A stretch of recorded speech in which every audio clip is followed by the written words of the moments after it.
most of its jet fuel from the Middle Europe's East. almost out of jet fuel.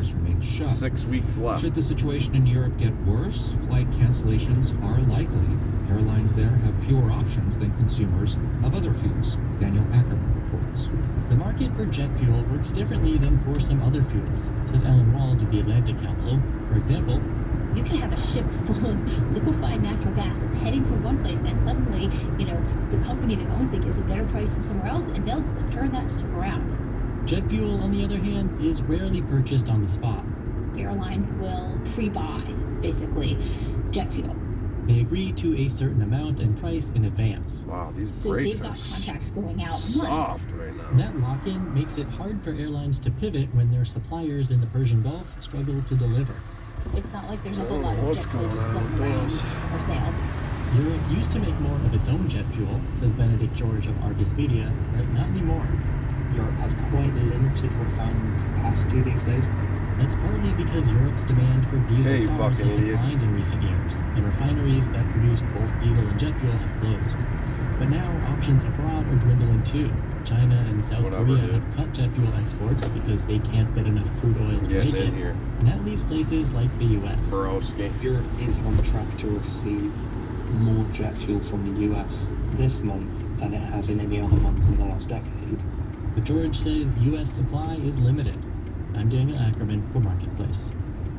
By the way, the head of the International Energy Agency Maybe it's has the weather. also I don't know. warned that some 80 crucial energy facilities in the Middle East have suffered damage during the war with Iran. It could take months, perhaps years, to repair them. Netflix issued quarterly results last night, and this morning its shares are down more than 10% in pre-market Nobody's trading. watching no The streaming Netflix giant because issued YouTube weaker than TV's killing them. guidance for the coming months.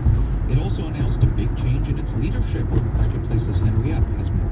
Netflix reported a pretty strong first quarter in which it took in more money than investors had expected, but that was due in part to a nearly $3 billion fee it received after ending its bid to buy Warner Brothers Discovery. The company also told investors it expects its profit margin won't be as high as Wall Street hoped in the second quarter. The company says that's partly because it's spending more on content in the first half of this year, though it's also hiking its subscription prices again. And Netflix board chair and former CEO Reed Hastings announced he'll step down from the company in June. Hastings co-founded Netflix as a DVD by mail startup, which took on Blockbuster Video. He transformed the company into a streaming video platform, eventually making it a dominant force in Hollywood. I'm Henry Epp for Marketplace. Let's do the numbers. Well, markets are higher following news that there are positive developments toward an agreement to end the war with Iran. On Wall Street, Dow, S&P, and NASDAQ futures are pointing higher in the 0.5% to 0.8% range. Dow futures are up about 367 points. International benchmark Brent crude futures are down 4% at $95 per barrel.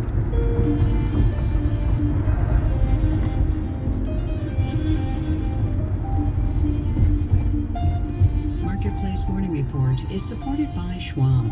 At Schwab, investors get choices ranging and by Progressive Insurance, offering employment opportunities with benefits at locations across the country. We got 10 gallons of gas yesterday for $40.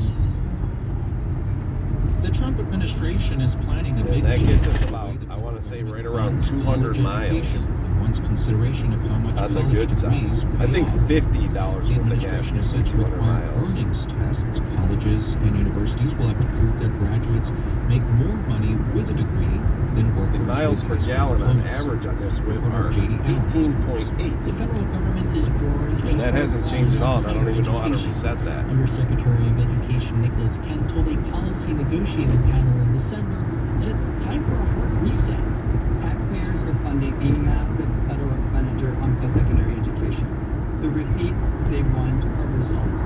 Starting in July, 10 colleges have a 2-year window to show their graduates high school graduate, or for at least this little job. Grants and other forms of federal so it takes us about 10 minutes to get to 8 Harbor.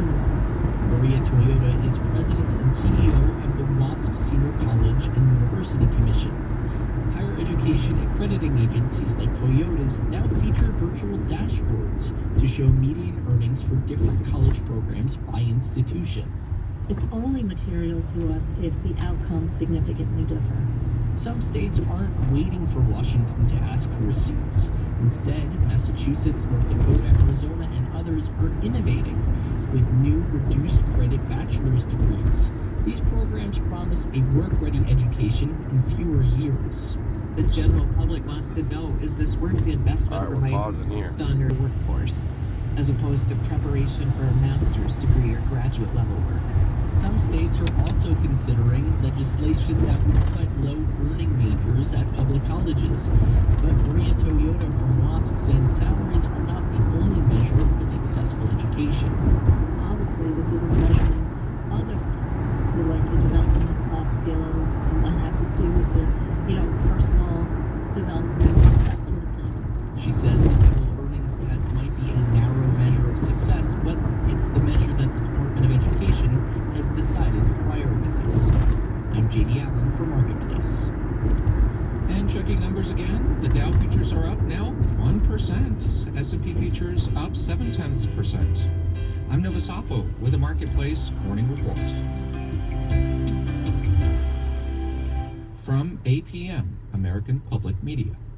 This week on Mishmash, we're talking all about now we're getting into making the time up. Hopefully we can make like 2 lights. If I make that 9 Mile light, Mishmash is available on all I think I did yesterday. And you can also find us on WDET's YouTube channel. That makes you approximately 1 minute faster. Wow, the fog's even denser out here. Morning Edition Detroit continues on WDET with updates from NPR News and WDET's Central View. I-94 westbound at Michigan Avenue at exit 181. Crash is blocking the left lane at stop and go for about 4 miles. A dense fog advisory is in effect until 10 a.m. It'll become partly sunny and dry later today with highs near 70. Partly cloudy tonight, a chance of showers and thunderstorms overnight, lows around 50. It's foggy and 53 degrees now at WDET. It's 9 o'clock. Good morning. The ceasefire in Lebanon appears to be holding. It's been less than a day, and Hezbollah is still saying it will resist Israel's occupation. Can a permanent deal be reached in less than 2 weeks? It's Morning Edition from NPR News.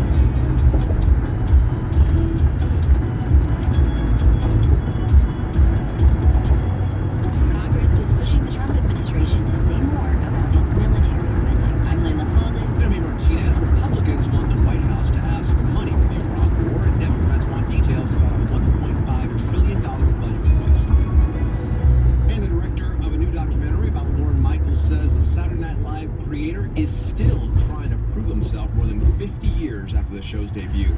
It's Friday, April 17th. On this day in 1964, the Ford Mustang debuted at the New York World's Fair.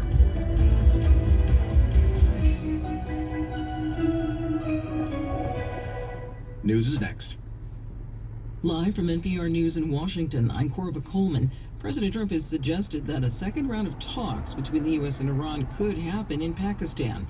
Yesterday, he also said the conflict could soon end, but NPR's Quill Lawrence says the U.S. military is still building up forces in the region. The U.S. is blocking ships from exiting or entering Iranian ports and strangling Iran's economy that way. That blockade is an act of war, but in this case, it's really maybe just part of the negotiations with Iran. Yesterday's Pentagon news briefing maybe aimed to sort of push these negotiations. So I'm happy that transit shifted a little better at 35. NPR's Quill Lawrence reporting. Meanwhile, the leaders of Britain and France are holding a meeting with other maybe the warmer weather kind of helps. To protect shipping when the strait helps the trans fluid stay more liquid. Meanwhile, Iran's foreign minister has just posted online that the Strait of Hormuz is, quote, completely open. He says this is for the remaining period of the Lebanon-Israel ceasefire. Iran's ambassador to the United Nations says his country is cautiously optimistic about potential peace talks with the U.S. He also says the U.S. has betrayed past diplomatic negotiations. Reporter Duri Baskarin spoke with Iranians who are crossing the border into Turkey. She found mixed reactions about the prospect of renewed talks. The airspace is still closed in Iran, so hundreds of people here have spent hours on a bus to reach the Turkish border. NPR is not using their names due to the risk of arrest when they return to Iran. An older woman from Isfahan says she thinks both sides should lower their expectations of the negotiations. She hopes they're successful. War is a bad thing, she says. And if someone slaps you, we will slap them back. A young man on his way back to his job in Central Europe disagrees. They just want to continue hoping this regime goes away. He says he'd rather live in Iran and speak his own language. However, I spoke to, they have the same idea. They said, why this is fine. We don't want it. Red Fair News, I'm Joy Buscarin in Bonn, Turkey. Meanwhile, a 10-day ceasefire announced by President Trump and agreed on by Lebanon and Israel has begun. Barrages of gunshots, however, rang out across Beirut early today. Residents were firing into the air to celebrate the first day of the truce. Two neighboring countries held their first direct diplomatic talks in decades earlier this week in Washington. That's after more than a month of war between Israel and the Iran-backed Lebanon-based Hezbollah militant group, proxy of Iran. The truce, if it holds, could boost attempts to extend the ceasefire among Iran, the United States, and Israel after weeks of devastating war. This is NPR. Support for NPR comes from the Skoll Foundation, dedicated to powering social innovators to transform the world. Learn more at Skoll. All right, I'm going to cut it off there. We're almost to 10 miles. Focusing on civil over and out.